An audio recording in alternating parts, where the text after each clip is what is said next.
Today I'm pulling out the smallest scraps from my stash because I'm on a mission to make something extra scrappy, full of color, and truly special. Tiny pieces, big impact. I cannot wait to see how this goes. This video is sponsored by FlexiSpot. Scraps have a way of piling up, don't they? Mine look like a big mess, but I've got plans for them. Think rainbow with just a hint of pink. Time to put all the lovely fabric into very good use. We'll start with the red block. There's really nothing to it. We picked 2 pieces of fabric. It doesn't matter how small they are or that they aren't really the same size. As long as you can fit a seam in there, they're usable. Then we sew. Next, we find a 3rd piece of fabric to fit one side of the pair we have already sewn. And if you don't have a big enough piece, just trim the first 2 pieces down to a size that works for you. And then you sew again. Now, an important step for this is to press your fabrics nice and open. The smaller your pieces, the more important this part gets. You can use an iron or any pressing tool you prefer. I'm definitely using an iron here. Next comes the 4th piece and the 5th, etc, etc. And you see where this is going, right? We just keep adding pieces until we reach a size that can be trimmed down to a 5-inch block or whatever size you want, really. And you don't even need to stick to the initial piece. You can easily sew other pieces and then join them with the first piece to make it grow. And you just keep going, and I like to use a ruler to make sure I have enough before stopping. After a while, you can probably tell if you have enough, but it is best to leave it up to the ruler at first. Time to trim all of this into a cute little square. And we are done with our block. Here we have it. Oh, so cute. Now, let's make 15 more blocks, and since I'm making a rainbow wash, that means we want 2 out of each of the colors of the rainbow, plus pink. Because pink just makes sense to me in a rainbow wash. You know, the jump from the red to the purple is just too much.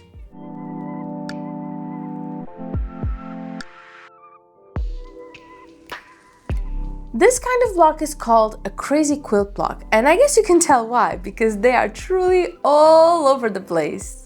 And I am making mine 5 inches, but feel free to do yours in whatever size you prefer.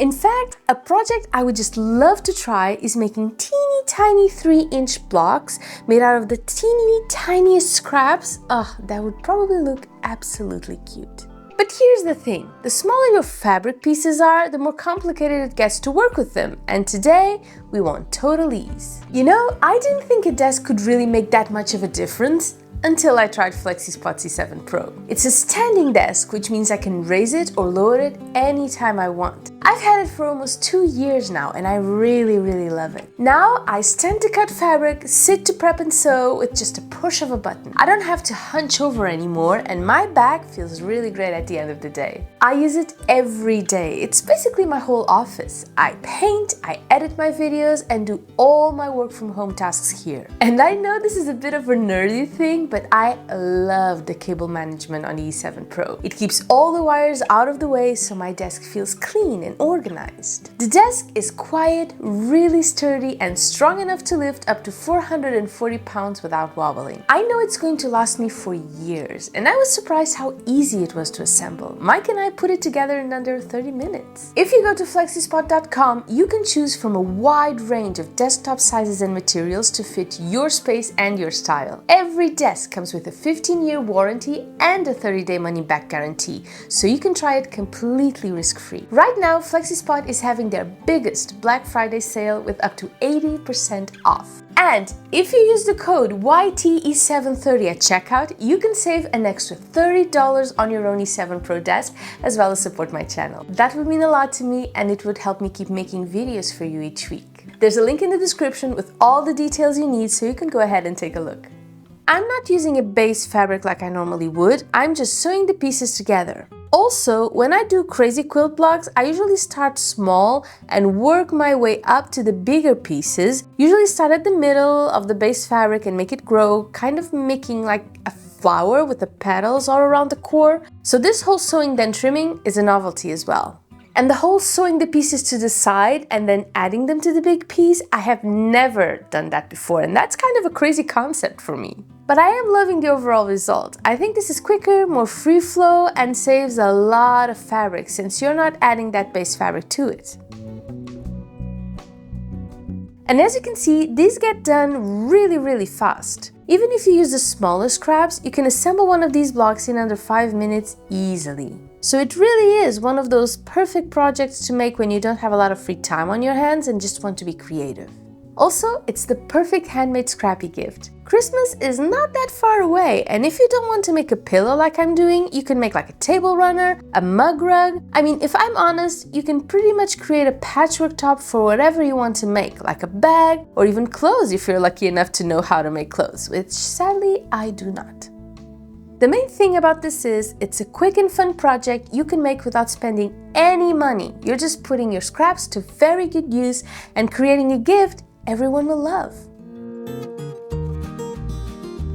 I'm leaving my trimming for last because I want to be wowed by the time I finish. If you're making more than 2 blocks per color, you can separate your blocks. Make some lighter, others darker. Another very cool thing you can do if you make more blocks than I'm doing is to have mixed blocks to ease into that color transition. Like some blocks could be half purple, half dark blue, or half green and half yellow. You get the idea. That really helps smooth the color wash. It is such a cool effect. And we are done here. This is what we've made, and I could not be happier with it. Okay, let's make our puzzle, a rainbow wash to be more precise. Now, if you'd like to see more of my videos as well as support my channel, you can now join my new YouTube membership or my Patreon and enjoy ad-free exclusive videos that I add on there every month. Thank you so much, and I'll see you there. The sewing is a no-brainer. Just 16 blocks all together. We just sew pairs and then we sew the pairs into rows and then finally join the rows.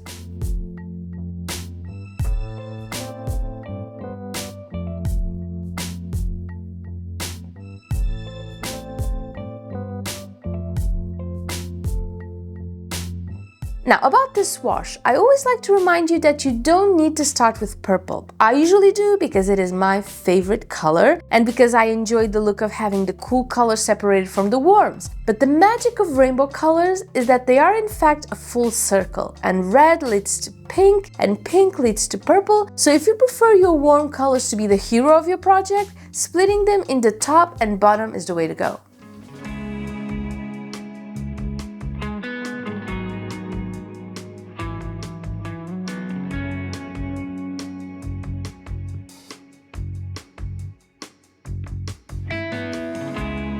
And we are almost done with this pretty patchwork top.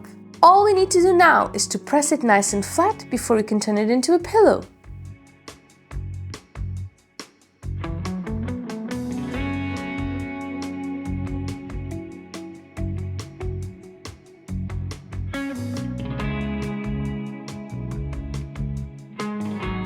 And here's how we do that. First, we measure our top. Mine is 18.5 inches, so we need to cut our fabric to that length. I'm doing an envelope pillow, so I need 2 pieces of fabric that are 18.5 inches wide, and as far as length goes, we want them to be about 10 inches or so, because we need them to overlap, and we still have a border to sew into both of them.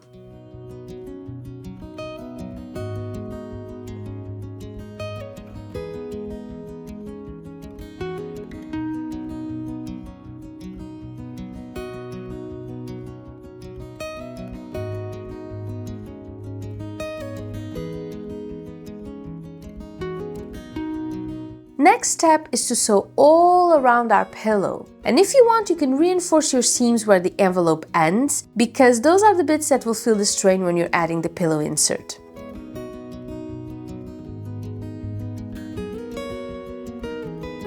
Let's turn the whole thing inside out.